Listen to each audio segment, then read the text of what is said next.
We have a story idea. We have characters with a problem to solve. We have angst and betrayal, complications and twists. How do we build that into a novel? Maybe this episode can help. Time for one guiding decision. Plot it. Welcome to The Right Focus, a podcast for writers Edie Woons and Jamie Black, all from Writers Inc. books. Our focus is productivity, process, craft, and tools. A summary, links, resources for this and other episodes can be found at therightfocus.blogspot.com. Write to us at linkbooks@aol.com. Our podcasts last as long as it takes to fix a quick dinner, drive a short commute, or take a brisk walk. We're bookcasting with Think Like a Pro by M.A. Lee, copyright 2017 and revised 2018. This episode covers the beginning of Chapter 3, One Guiding Decision, Plot It. Here we go. White hot writing, not worrying about plot or characters, just letting the story flow. Now that is fun. At some point, however, that flashover of creativity burns out. We know all those chaotic thoughts need order to turn into a story. That ordered structure, event to event to event, is plot. As a writer staring at the chaos, a story without form and void, our guiding decision is to select the right plot for our story. Plot is the foundation of all story. It builds story. The key to any construction job. People buy houses based on the square footage they need and the look of the life they want. The buyers don't consider the state of the foundation. That's the job of the builder. And the foundation is buried in the ground, unseen, doing its job without any acclaim or gratitude or blessing. Without a strong foundation, however, the whole structure would fall apart. So it goes with story. People may love the characters and chatter excitedly about events and the genre tropes, but everything in that story will fall apart if the foundation is not solid. Should storytellers neglect plot, the story suffers, and not even the most wonderful characters and stupendous events and twisty tropes can rescue it. So I say it again. Plot is the foundation of story. While we writers may begin with a white-hot what-if scenario or a character we're burning to explore, we must admit it early in our creative process, that we need a foundation for the hearts and souls of our characters. Without a solid foundation, no one will buy our house or a story. What happens if we want to build avant-garde? Well, I have a particular love of modern houses and furniture designs. I like non-traditional for its very difference. The new view of exteriors and living spaces, the juxtaposed twist on forms, the clever use of old materials in new ways, the strong shake that the modern gives to the idea of home. Yet even Frank Lloyd Wright's Falling Waters depended on a strong foundation. Experimental poetry like Lawrence Ferlinghetti's constantly new, avant-garde, as challenging as they are to read, experimental poems still depend upon certain foundational elements of the poetry genre. Modern writers, even the absurdist, still manage to use foundations for their text. Their plays and stories are as much negative mirrors of a type of plot as they are anything. Even the avant-garde text still reveals its foundation. Tilt your head a little sideways and think metaphor. See it yet? Like a painter manipulating negative space, the image is still revealed. Here's Conundrum 1. Absence is negative space, which is revelatory to the presence. What's in front of us, the presence, may look gone. In front of us, the presence, may look gone, absent, but it still remains, waiting to be seen and understood. The frustrations that most readers and viewers have with some stories and films are their lack of a strong foundation. They never quite reach a destination, or they go everywhere as they're getting there.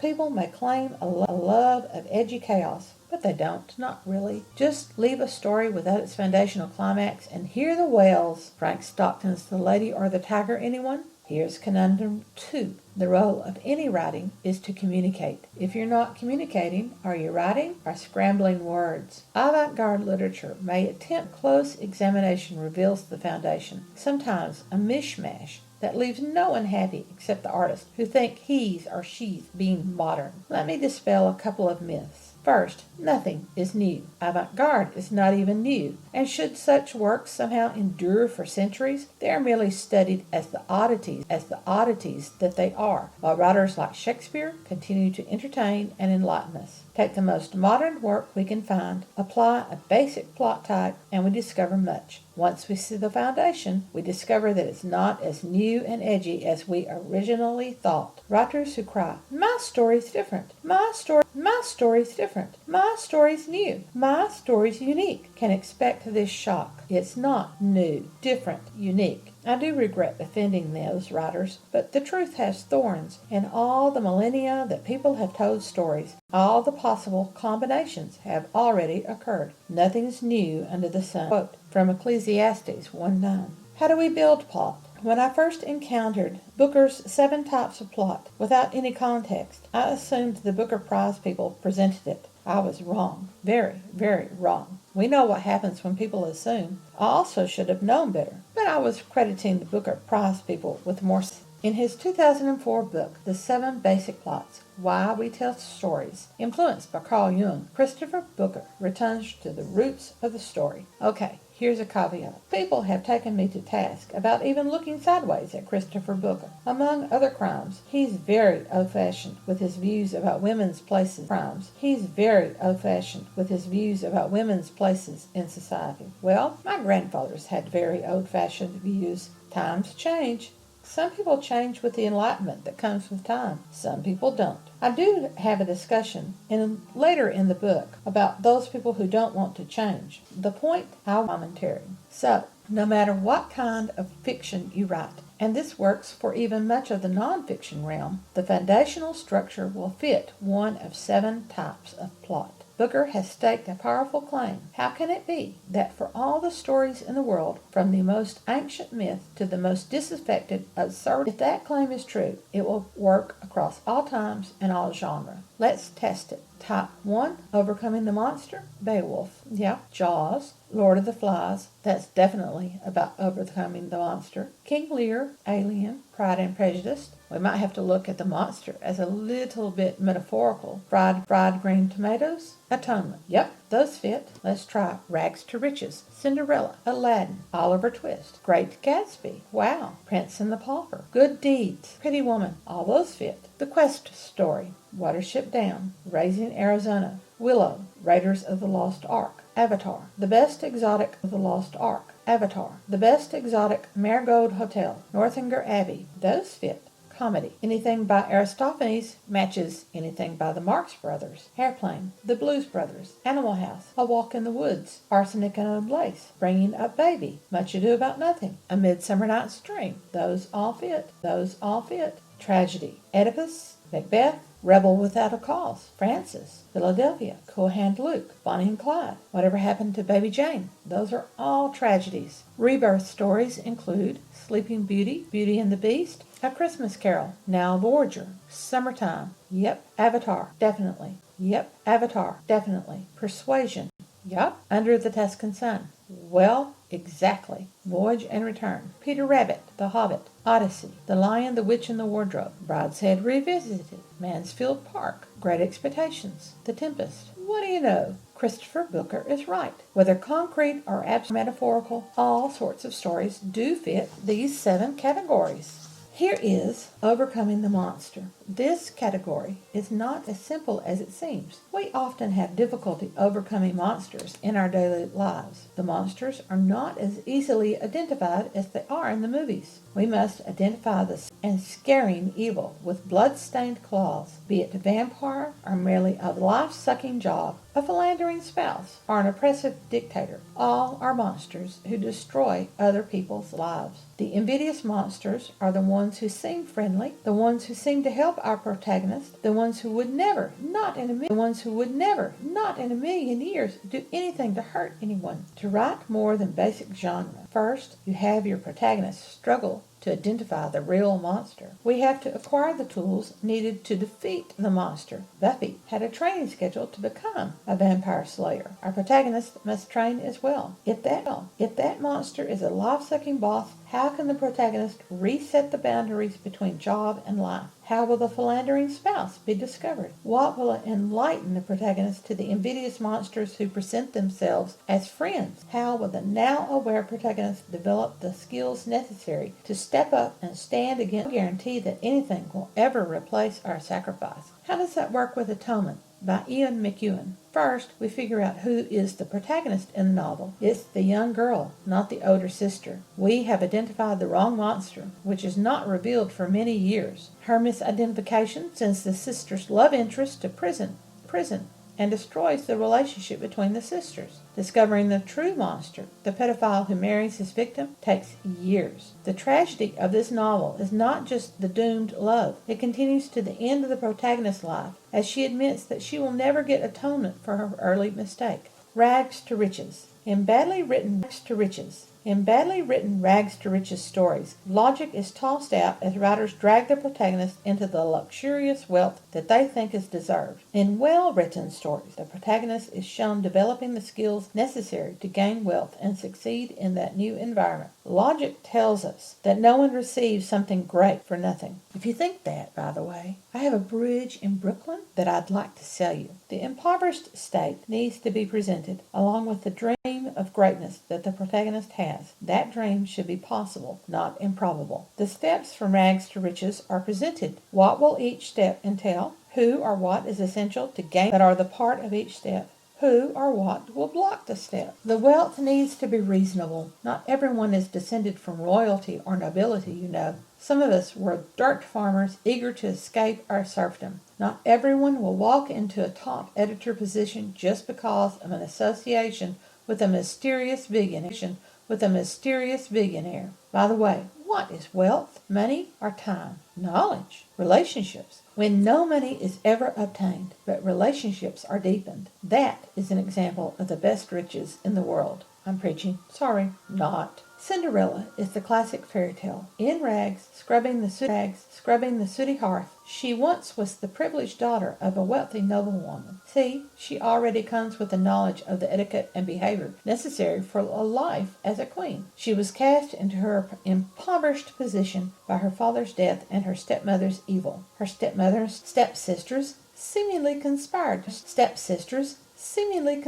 to prevent her return to her former status if she wins the prince's lottery. That's a random pick, you know. Thankfully, she has helpful birds and mice and an extremely helpful fairy godmother who wants to restore balance to this little community. Don't forget the pumpkin. While her path still has problems, Cinderella does manage to return to the life into which she was born. See, that's logical. The quest story, searching for treasure, tangible or intangible, requires a long journey to distant places in order to achieve a goal. Whether that is a physical journey, encountering exotic people for material treasure, or a journey encountering exotic ideas for spiritual treasure. The three elements for the quest story require: remove the protagonist from the settled day-to-day existence as the first required step. The writer must present that mundane existence, showing the protagonist's contrasting satisfaction and dissatisfaction. An impelling event must drive the protagonist's quest. What makes the treasure so necessary to be obtained?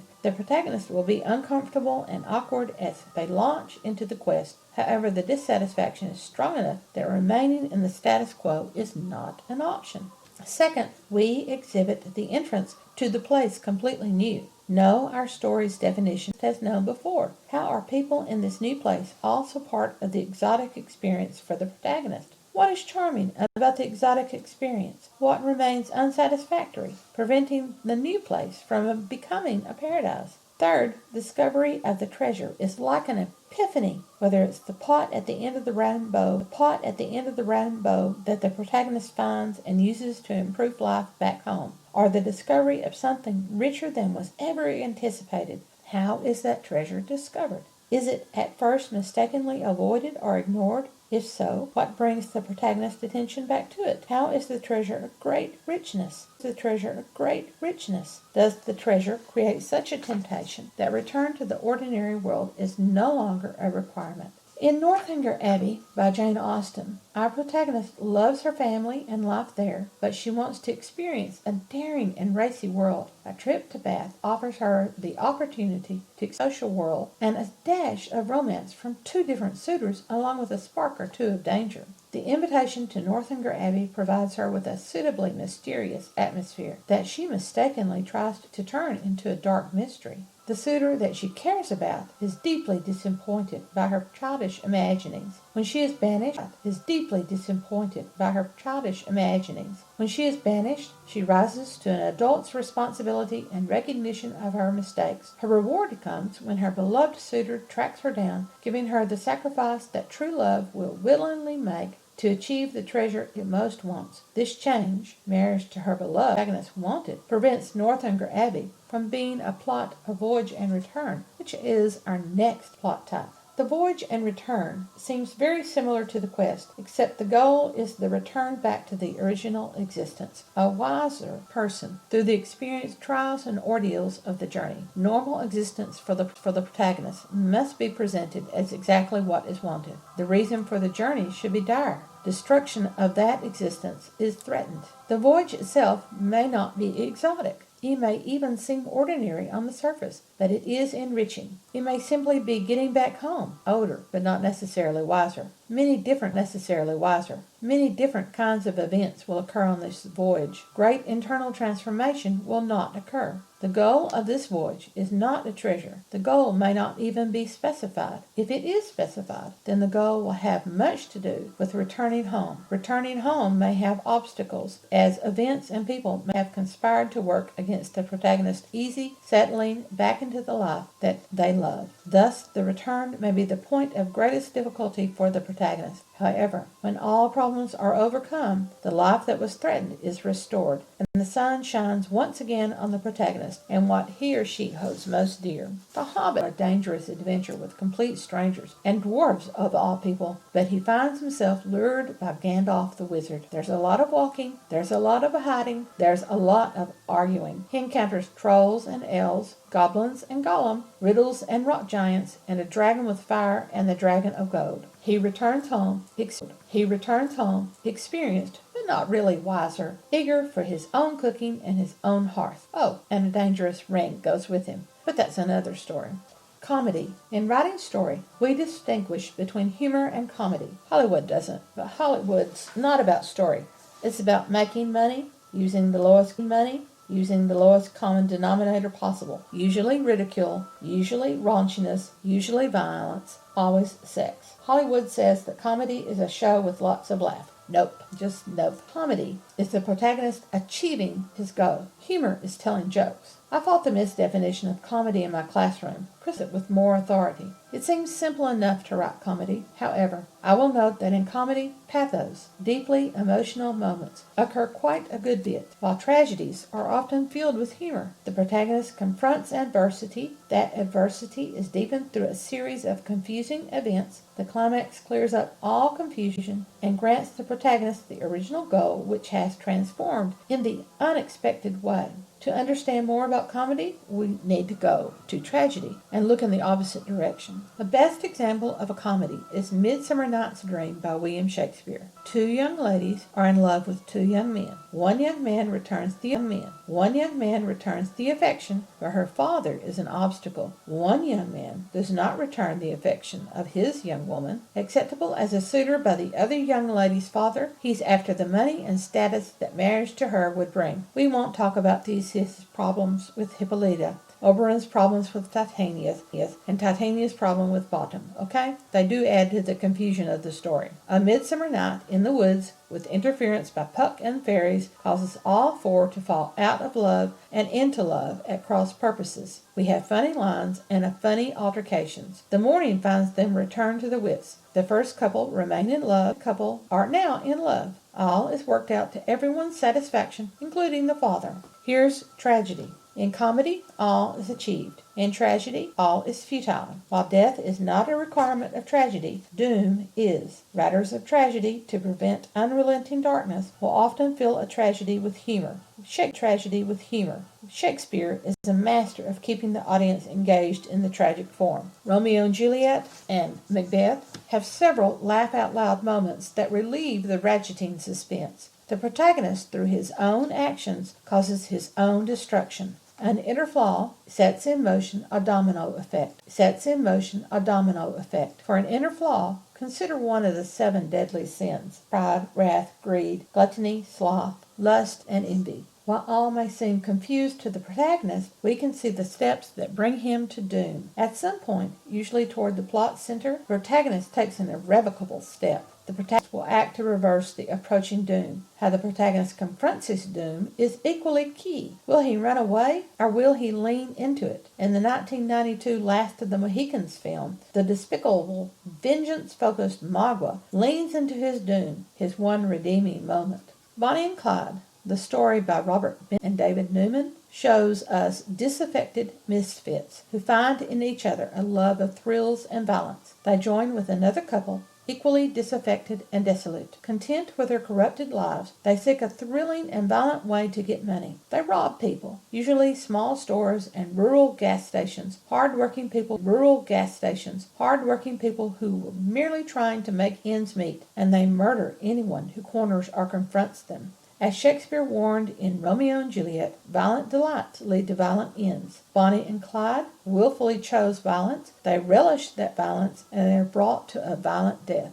Rebirth is our last plot type. Rebirth is transformation through reformation. A special branch of the rebirth story is apotheosis, when the protagonist is transformed into God. While Eat, Pray, Love is often given as an excellent example of a rebirth plot, I think better examples are Wild. Under the Tuscan Sun. Wild contains a physical and intellectual transformation. Under the Tuscan Sun is a 3-part reformation of self. The protagonist is no longer intellectually or physically or spiritually the person she was at the beginning. For a rebirth story, a mirror to the protagonist is needed. Some starkly clear representation occurs that awakens the protagonist to a better life. The protagonist launches into an attempt to achieve that better life with flashes of insight and stumbling steps, all of which teach the protagonist how to change from who they were into who they want to become. Eventually, a new self emerges,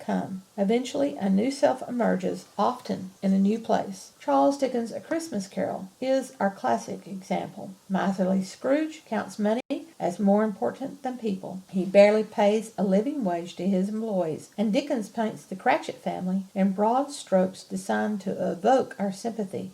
Of Scrooge's past, coupled with the threat of his future, thank you, dear ghost, change his heart. His focus transforms, shifting him away from the accumulation of material gold to accumulating lasting relationships. He becomes compassionate and generous, no longer hated, but well loved because of his benevolence. Oh, goodness, we're long for this episode at the end of the year. Next up, we give the key to using the 7 plot types. Be sure to check out our blogspot at therightfocus.blogspot.com for 7 examples of those plot types. Before we launch into the 5 methods of plotting with their assets and detriments, we give that key. Don't forget, join in next Wednesday for part 2 of Plotted, One Guiding Decision. Until